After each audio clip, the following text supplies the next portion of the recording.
Y'all, I've got to admit, I've heard a lot of crazy things as a teacher in the profession of being an educator. But I gotta admit, this story here and the shit that's happening down in Louisiana, this shit here's something else, bruh. This shit here is something else. Ladies and gentlemen, a Louisiana teacher pleads guilty to lacing cupcakes with her husband's skeet,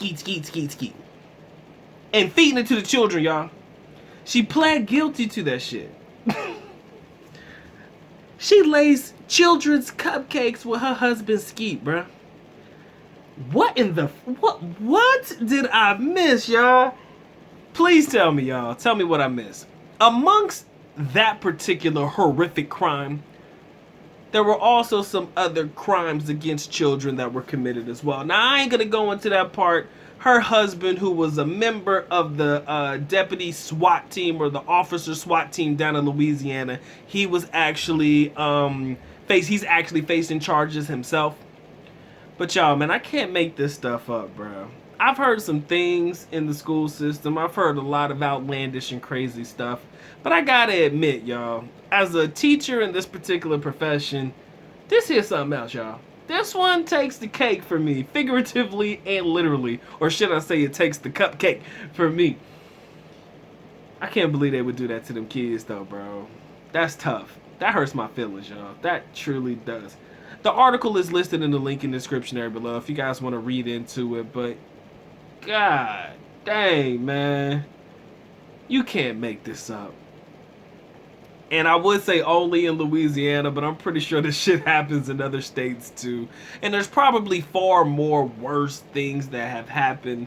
But you gotta admit, just the thought of it kind of disturbs the hell out of you. It can't not disturb you. And the reason why it can't not disturb you is because as a kid growing up, I like to remember those times that we used to have those the parties and shit, little pizza parties when you in 3rd or 4th grade. It never mentioned what grade level this was, but I remember them, the pizza parties and stuff like that. If you did good and you got good grades, you used to get the pizza and the ice cream and stuff and the cupcakes and all that shit, or the end of the year parties, the Christmas parties when you were a child and shit. That's nostalgic for me.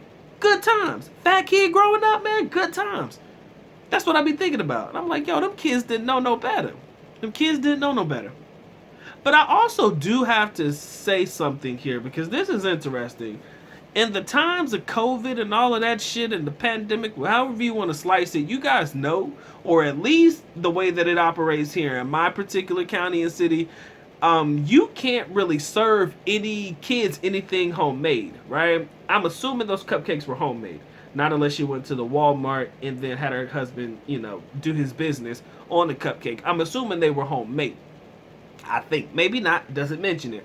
But, like, a lot of the stuff got to be packaged. Like, you can't feed kids things that are opened or outside of packages, right? Everything has to be pre-packaged and, set up to where, the kid is the one that's opening it. You can't cook something at home or make something at home or bake something at home and bring it to school. Like, that shit's, like, illegal. Not really illegal, but it's not appropriate, nor is it allowed in the school system now. Dealing with everything, and you don't know how many hands were touching it.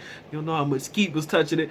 So I don't even know how she was even allowed to bring that stuff into the classroom unless she didn't tell nobody. Or I really don't even know how they found out that this was actually something that happened. But yo, this story here, crazy, bruh. But the young lady who did get arrested as the disgraced teacher, she waived all rights to appeal, so she's gonna do her time. I guess her husband must have done something far worse that she did not want to be a part of that shit. Because she said, I don't care what you give me, I will waive my right to appeal and all of this shit, and I'm not trying to get caught up in my, ex-husband's nonsense, right? But yo, article in the description, man. If y'all want to go a little bit deeper into it, you can Google what Louisiana got to say about her. But damn, yo, this shit here's something else, man. Read something new every day, y'all. We read something new every day. Hey, in other news, this has been the Good Doc, man. Y'all take care. Y'all stay blessed, man. Doc is out. Peace.